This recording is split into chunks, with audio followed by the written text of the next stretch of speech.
Glenn, we're live, I think, right now. All right. Welcome, everyone, to the Mid-Mississippi Classic, sponsored by Dakota Brazier Alpha Insurance. We are in Game 2 right now. It's in the fourth quarter where the East Webster Wolverines are trailing the Winona Tigers in boys action. Game 1 was the East Webster girls versus the McAdams Bulldogs. East Webster girls won that contest. And now the East Webster boys are trailing Winona 47-38 with 3 minutes, just under 3 minutes to go here in the contest. It's been a fast-paced game in which both teams have been able to apply pressure non-stop. However, East Webster's kind of gone cold down the stretch, and Winona's athleticism has allowed them to claw back into the game and now take the lead, and now they've got a 9-point lead. It's sort of been the tale of two halves. East Webster sort of dominated, it seemed, a good bit in the first half and had a pretty good lead there at times, and second half's been a lot more Winona. Absolutely. You couldn't have said it better, Chris, as you said. It's been a tale of two halves for sure.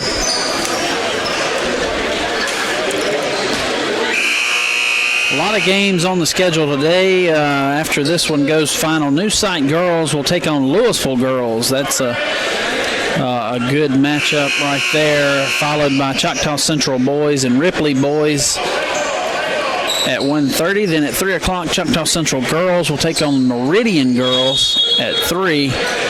And then we will have a matchup of the big teams, Pontotoc versus Germantown girls at about 4:20. And Pontotoc boys against Southeast Lauderdale at 5:40 before Choctaw County's girls and boys team will cap off today's action. The girls will take on TCPS out of Tupelo, and the boys will take on Louisville.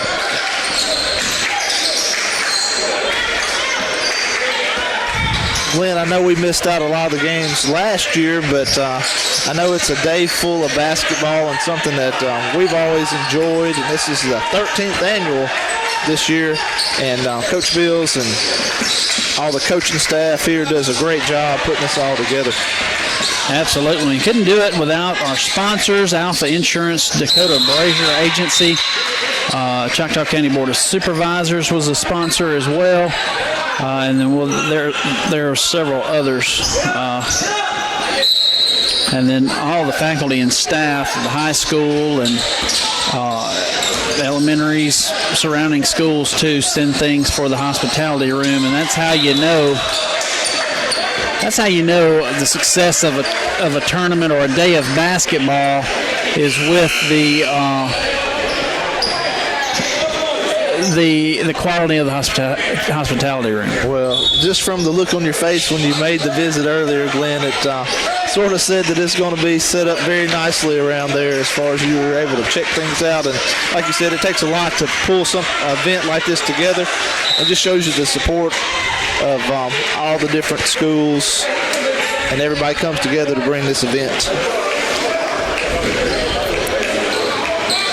So 1:22 left here in the fourth period. Game 2, Mid-Mississippi Challenge. East Webster trying to get into this lead. 3-point attempt up, and going to be a foul. Going to go to the charity line here. Shoot 3, it looks like. Wow. That's the way to get back in it down the stretch. 1:12 left to go in the ball game.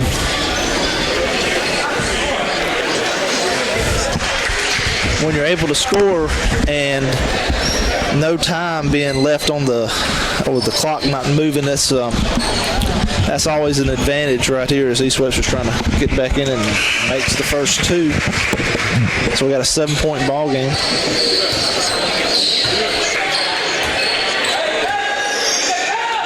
Number 5 for East Webster has been a cause of concern for Winona. That is Reed Gatlin. He is a sharpshooter from the outside, 3-point arc. In the first half, I think he made about 4 3-pointers. But since then, I don't think he's been able. He's tried one and was fouled and there comes Winona on a fast break. Running the floor, going coast to coast. And East Webster's trying to push the pace a little bit. But the athleticism of Winona is a little much as we go down the stretch. 49-41 is your score. 57 seconds left to go in the contest.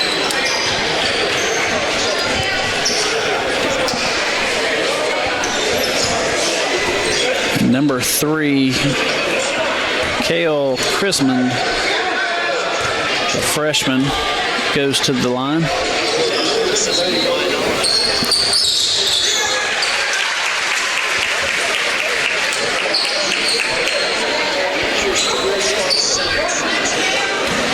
Platforms we're using today, YouTube and Facebook? That's right, yeah, on both, Glenn. And we'll be ending this one at the end of the game as far as starting up game 3 when it gets kicked off as well.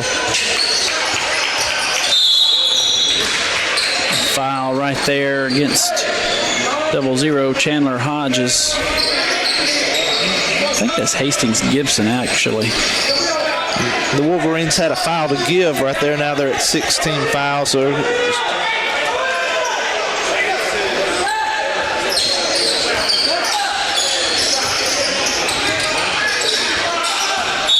now that's going to put them in the bonus there with the 1-and-1.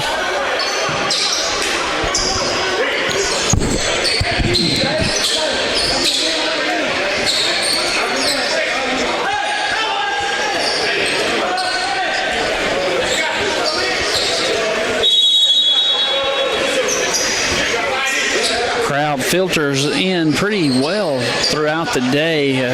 Pretty solid crowd right now, especially for game 2. This thing tipped off this morning at 9:30. Actually, I think they started a little bit early and running just a little bit ahead of schedule maybe. And that's what you hope to do throughout the day. Could be a long day. Yeah, in the past, Glenn, it's been one of those things that we've seen that had an overtime game here or there and a lot of fouls in certain ones, and you have a long night. Next game is scheduled for 12:20.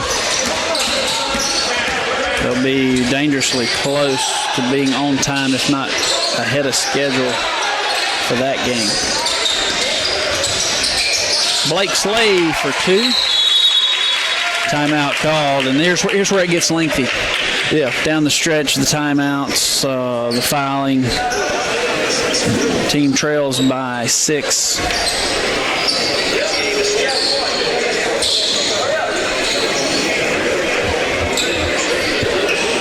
So timeout called by East Webster.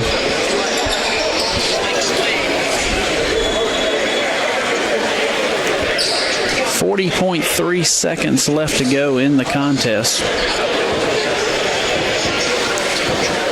Winona leads 51-45. Winona grabbed the lead in the third quarter for just the second time on the day and has yet to relinquish it since that point. It was about midway through the third quarter.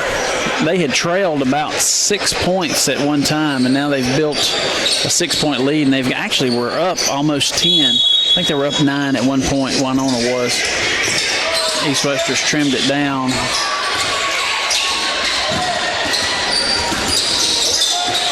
Rebound right there by Winona, and the foul. The Wolverines were in spot there, in position for the rebound. Really surprised the foul wasn't called right there. Yeah. Usually you see foul called on that.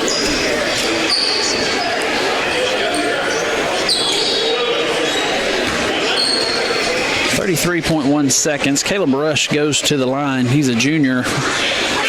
And bangs it off the front of the rim.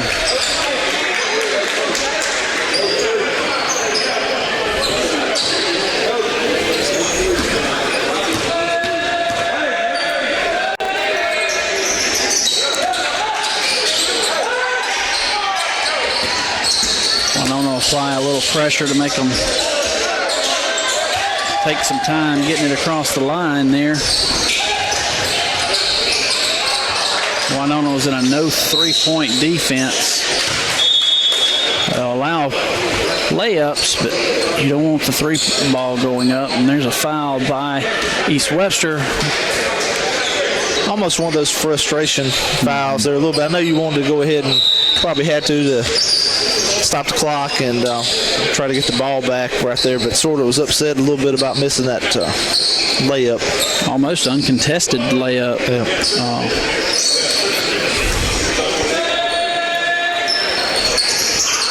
Free throws down the stretch, been a bit of an issue. Missed another one right there. Cedric Taylor fires one up. Long off the rim. Winona with the rebound. Inside 10 seconds. 5, and they're going to let them run it out. And that'll do it. 52-45 for game 2. Winona defeats the East Webster Wolverines in boys action. Back here in just a few minutes with game 3 between the new site and Louisville. Couldn't think of who it was there, Chris.